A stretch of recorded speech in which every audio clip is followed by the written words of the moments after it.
In this video, I'll show you how to set up and customize your site's navigation menus in Hubspot. First, head over to your Hubspot website. From there, you can already see your header. Open it in the Global Content Editor so you can edit the header directly.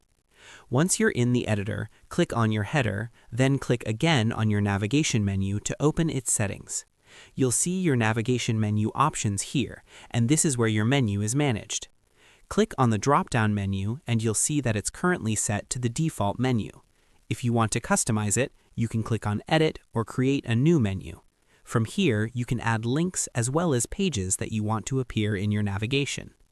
You can also add different menu items, such as a page link, an item without a link, or a custom link. For example, you can add a new item called Contact Us, paste in the link, and then save your changes.